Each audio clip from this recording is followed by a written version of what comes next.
Welcome to a one of a kind edition of From the Pages, where we open up not a wrestling magazine, but a full blown, all out body slam souvenir special, Mr. Nanny from the year 1993.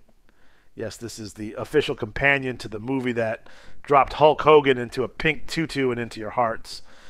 But don't be fooled, this souvenir magazine doesn't just recap the movie, it digs deep into the behind the scenes chaos, the casting decisions, Hulk Hogan's wrestling legacy, and even a few deleted scenes they didn't want you to see. So lace up those boots and tighten that bandana, because this is a ride through Hollywood, headlocks, and hilarity. And don't forget to like, share, and subscribe. We start with the story of Mr. Nanny, recapped in dramatic scene by scene detail. Hulk Hogan stars as Sean Armstrong, a retired wrestler haunted by violent nightmares. But there's no peace in paradise. His old manager Bert comes calling with a new gig, bodyguarding tech genius Alex Mason, whose invention, the Peacemaker chip, could either end all wars or start the next one. The twist? Sean doesn't just have to protect Mason, he has to babysit his two out of control kids.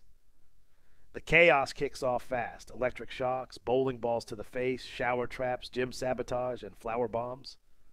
Meanwhile, the villainous Tommy Thanatos and Mason's corrupt security chief, Frank, are plotting to steal the chip.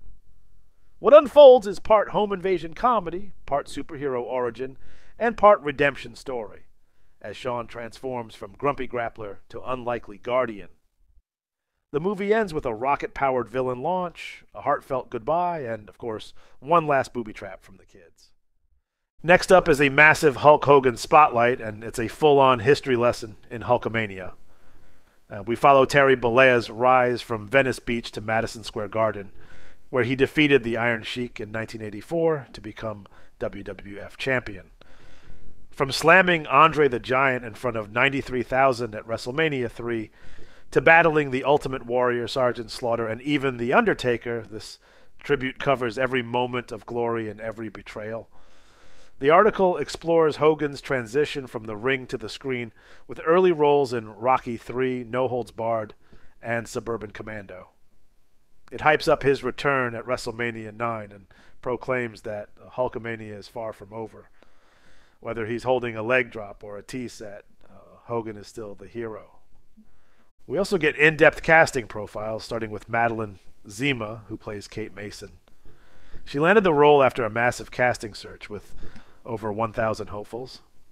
At just 6 years old, she'd already worked in film and TV, including a role in The Hand That Rocks the Cradle.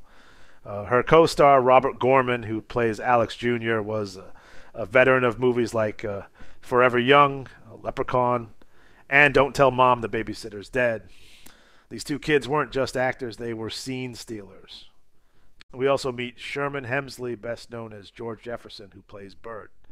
His real-life path from military service to sitcom fame to Mr. Nanny adds a surprising layer of heart to the story.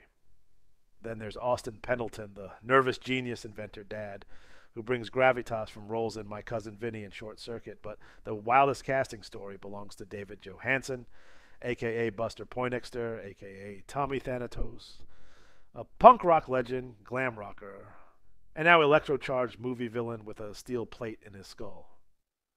Behind the scenes, we get a look at deleted scenes and script secrets. Originally titled Rough Stuff, the film had darker, more violent gags, like a branding iron prank, chandelier crashes, and elaborate rope traps. Some of these scenes made it into trailers and posters, but were cut from the final film to avoid copycat danger from kids. The article walks you through the scenes that never aired, including a branding mishap and a chandelier drop calculated with scientific precision by the mischievous Mason kids.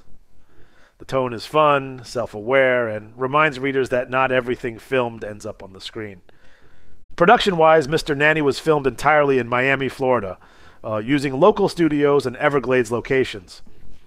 We learned that Florida's weather made for tricky scheduling, with afternoon downpours forcing breaks. Director Michael Gottlieb, making his feature debut, originally made waves with Mannequin, while producer Robert Engelman had worked on Footloose, Steel Magnolias, and Revenge of the Nerds 3. The crew praises Hogan's shift from tough guy to comedic lead, and note that the real charm of the film came from the bond between Hogan and the kids. The magazine also includes a Mr. Nanny competition, giving fans the chance to win exclusive movie posters by answering the question, what was the name of Hulk Hogan's character in Suburban Commando? Hint, it's Shep Ramsey. Winners received a limited edition poster, a real collector's item for any Hulkamaniac. And finally, in true wrestling fashion, the issue promotes the April double issue of the World Wrestling Federation poster special. It features posters of the Mega Maniacs, Tatanka, the Steiner Brothers, and Bret Hitman Hart, plus a free WWF 93 sticker album and 6 free stickers from Merlin Publishing. Because even if you came for Hogan in a tutu, you're leaving with the Hitman on your wall. This souvenir magazine isn't just fluff, it's a full-on time machine. It's a portrait of Hulk Hogan at his peak crossover moment. It captures the energy of early 90s family movies, the shadow of his wrestling legacy, and the absurd joy of seeing a man in a tutu take down armed henchmen with a frying pan and a child's booby trap. If this walk down memory lane gave you a body slam of nostalgia, then do what Hogan would want.